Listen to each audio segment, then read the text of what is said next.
Yosku kembali bersama saya Christopher di channel Kalosa Gadget. Dan hari ini seperti biasa kita akan mereview sebuah laptop dengan sejujur-jujurnya tanpa di-endorse oleh brand manapun. Laptop yang kita akan review hari ini adalah HP Laptop 14S yang sudah menggunakan prosesor paling baru atau generasi baru yaitu Intel Core i5 1240p. Dan ini kayaknya merupakan laptop mainstream yang pakai Intel Core i5 generasi ke-12 dengan harga yang paling murah yaitu cuman di 10 jutaan aja. Alias bedanya cuman nggak sampai sejuta dibandingkan versi yang generasi sebelumnya. Jadi udah penasaran kayak gimana laptopnya? Langsung kita tonton videonya terlebih dahulu.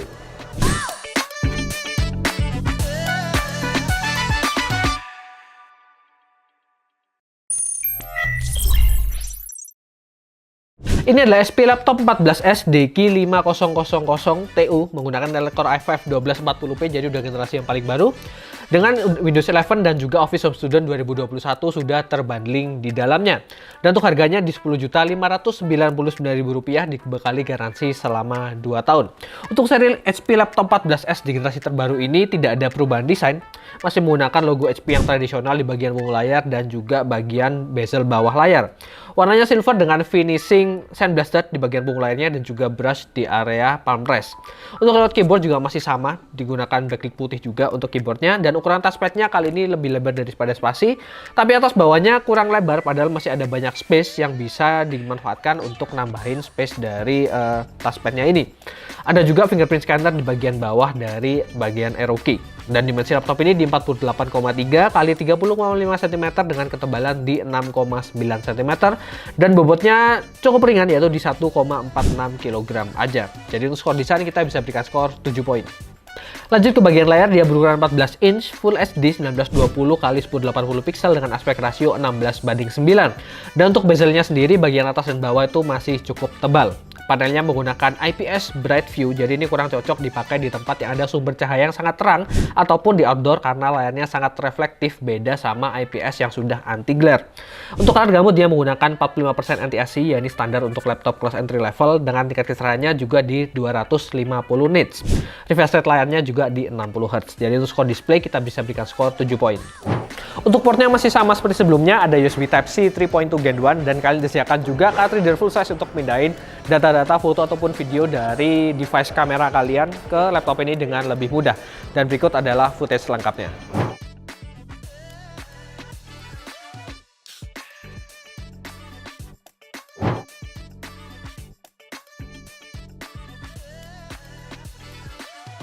Sementara untuk fiturnya dalam segi konektivitas, dia masih menggunakan modul Wi-Fi 5 dan juga Bluetooth 5.1.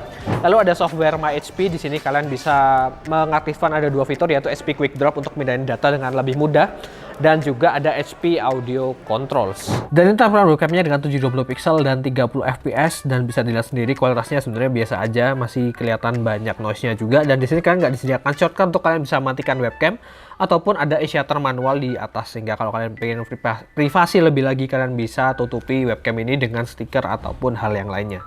Dan untuk skor fitur secara keseluruhan termasuk dari portnya kita bisa berikan skor 7,5 poin.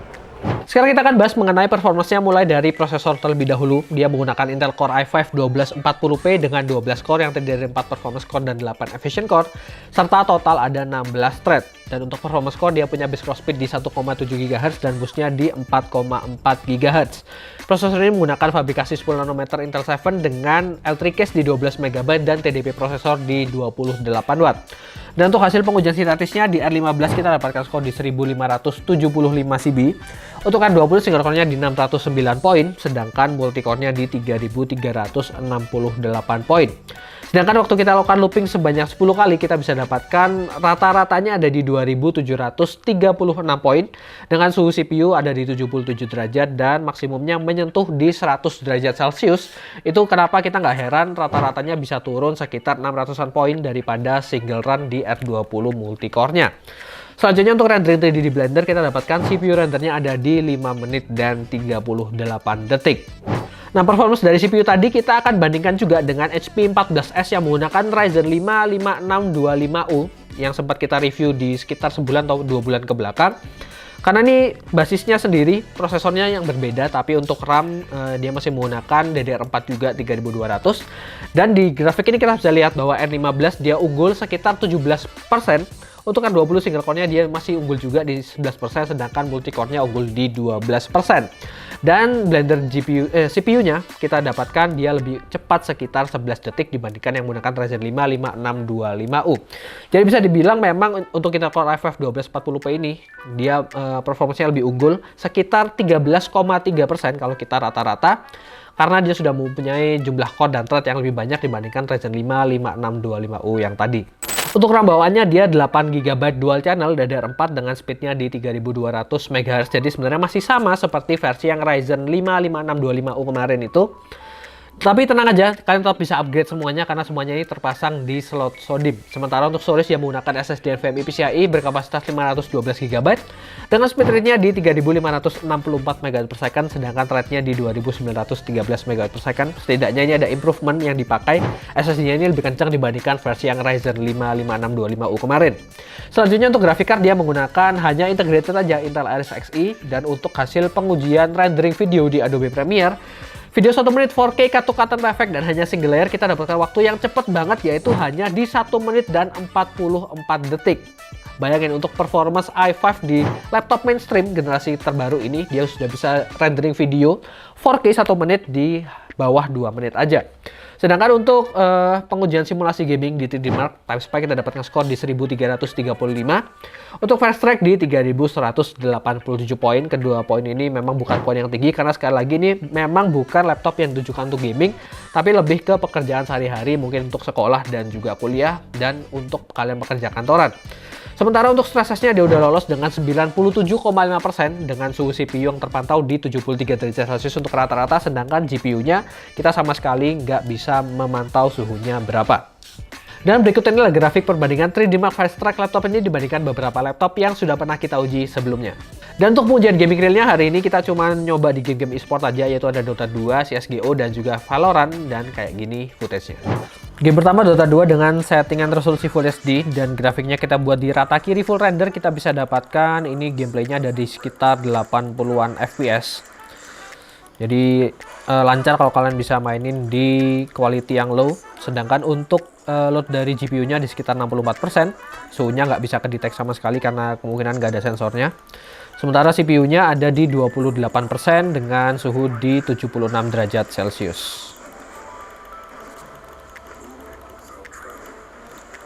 Untuk CSGO dengan settingan resolusi Full HD dan grafiknya kita buat di low, kita ini bisa dapetin FPS-nya ada di sekitar 30 sampai belasan FPS. Jadi memang agak kurang playable ya mainin CSGO di laptop ini. Tapi untuk load dari GPU-nya sendiri dia udah di sekitar 80 bahkan sampai di 100%. Untuk CPU-nya loadnya di belasan persen aja dengan suhunya di 74 derajat Celcius.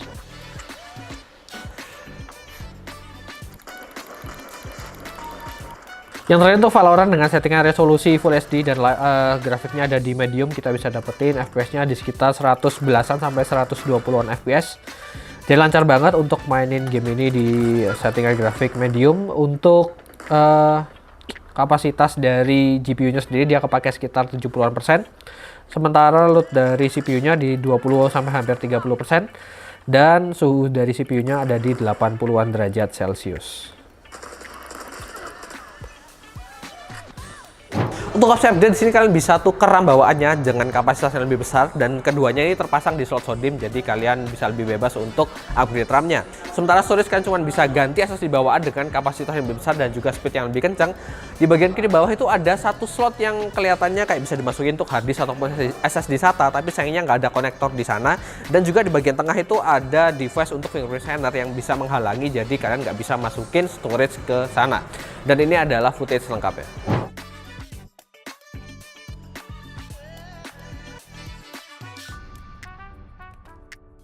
Jadi untuk performanya dari segi gaming tuh biasa aja, tapi dari segi kemampuan CPU-nya sendiri dia ada peningkatan dibandingkan dengan yang Ryzen 5 5625U kemarin. Jadi kita bisa berikan skor di 8 poin. Untuk ujian daya tahan baterai kita menggunakan PC Mark 10 Modern Office, lalu mode power laptop di sini nggak ada pilihan untuk ganti sama sekali, jadi kita pakai mode bawaan pabriknya aja. Lalu untuk backlit keyboard dan juga WiFi kita matikan, serta tingkat kecerahan layar kita turunkan di 50% dan kita dapatkan hasilnya tuh di 5 jam 20 menit.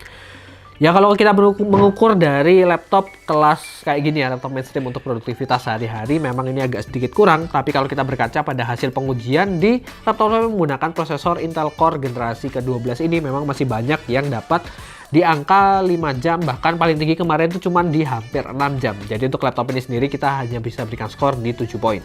Kesimpulannya, laptop ini jelas mengalami peningkatan performance dibandingkan dengan generasi sebelumnya. Dan untuk ukuran laptop mainstream kelas entry level sampai mid range kayak laptop ini, peningkatan sekitar 13% aja itu sudah sangat oke banget.